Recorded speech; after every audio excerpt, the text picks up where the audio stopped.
Greetings everyone, how are you doing today? It is Manley here, and I hope that like me you're choosing to live out an attitude of gratitude. Remember, on this channel we are all about building up a community of people who live out an attitude of gratitude intentionally.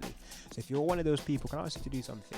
Please do leave a comment in the comment section below. Let us know at least one thing that you are grateful for today. Please do let us know. It's encouraging to see, so please do participate.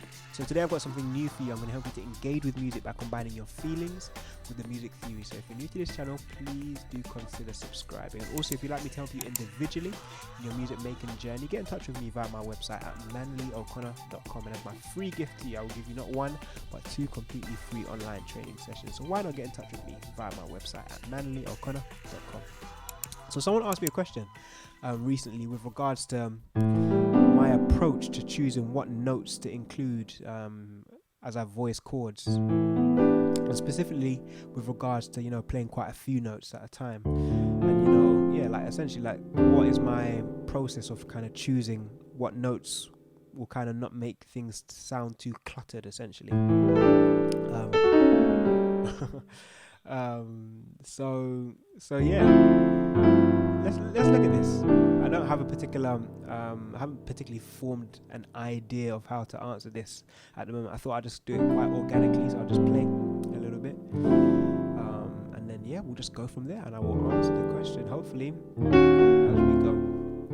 So the first step, I would say, in addition to playing triads, is to know your the options in terms of being able to create seventh chords or add two chords. So if we look at C major, having the D there, that would be your add two. That will always brighten the sound a bit.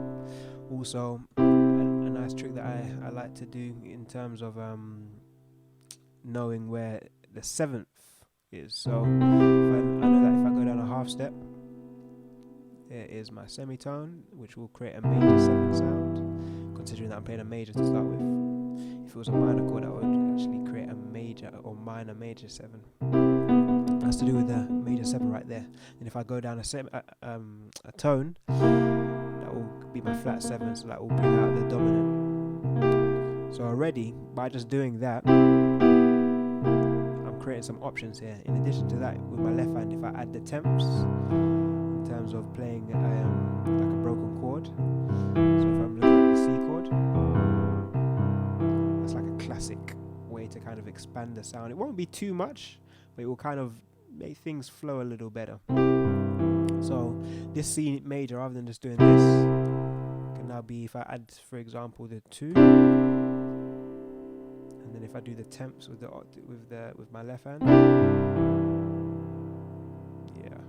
so that's like a good kind of go-to, incorporating temps. I've got plenty of videos with regards to how to practice temps, so please do check out my channel if you'd like more information on that, in terms of how to voice temps on the left hand, in terms of that interval. But in terms of the middle notes, there's definitely, I think, an approach which is quite helpful, especially with regards to not doubling the root. Let's start there. So this is my C major. One approach is really avoiding the root. So avoid doubling the root, especially with the right hand. So the left hand, that's essentially the bass player. So my left hand's on C. I don't need to be playing C. So I can either choose to go down, or I could kind of, rather than my thumb moving up, I could actually just move here. But my thumb can do something. So in my mind, going into the world of ninth chords, I think is quite helpful. So essentially there we've got 1, 2, 3, 4, 5, 6, 7. A 7-note chord there. So that incorporates what I said about the second and also the 7. It can be the major 7 or the flat 7.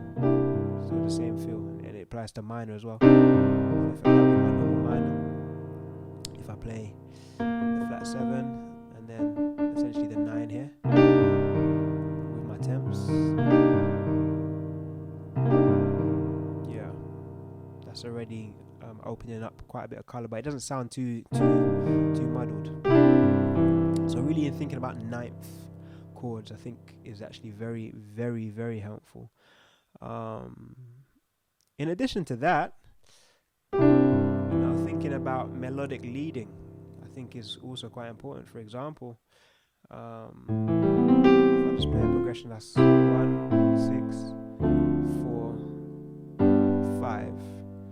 If I would go based on the ninth idea, so 1 would look like that, the 6th would look like this, if I do up here, the 2 would be like this. Now for the 5, often playing a sus, in terms of, and how I like to think about it is, if I'm on the G, going down a tone and then playing a major of that, that'll take me to my sus chord. Essentially, it's like chord 4/5 or F/G. If I put the 13 on there, that's fine. But if I think about like some kind of melodic leading like this, for example, watch this. To take me to the 1, you know what I mean? Rather than just playing 2, 5, I could do 2.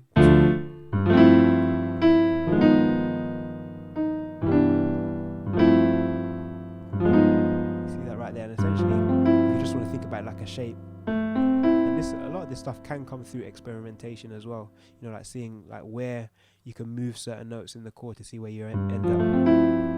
But if you notice right here, what I'm doing is just moving this note, this note, this note down the semitone,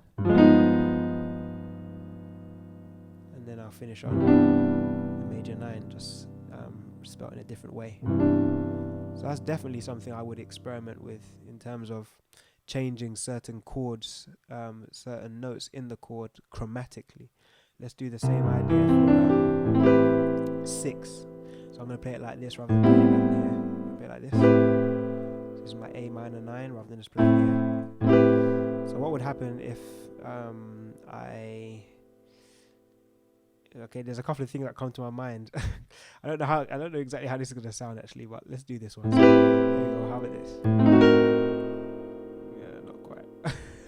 What I was actually thinking was actually quite simpler, though. It was actually to move to my thumb up. So watch this, to go to, which would be quite nice, because then I'm thinking now, in addition to, well, not so much melodic leading, but I'm thinking there in terms of harmonic pull. So if I know that I'm playing 1, I'm going to 6, I know that if D is my next chord, A represents the 5, so I can kind of create a bit of harmonic development by making it major as I'm passing to go to the D. Then I guess if I wanted to make it more melodic, I could respell it so that C is higher. So rather than do that, I could do this, and then I could do or something like that. We could do that even, yeah. So go to the 2.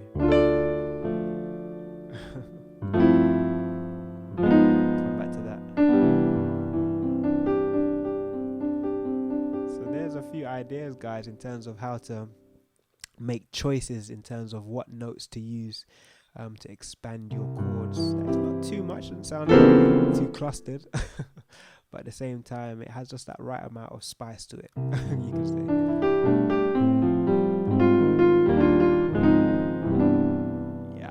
I hope that's helpful. If you enjoyed the video, please do give it a thumbs up. Also, if you're new to the channel, please do subscribe and don't forget to hit the notification bell so that you will never miss out when I upload new content. Thank you so much for watching this video. I am grateful, and don't forget today and always to live out an attitude of gratitude. Have a great day. See you in the next video. Take care.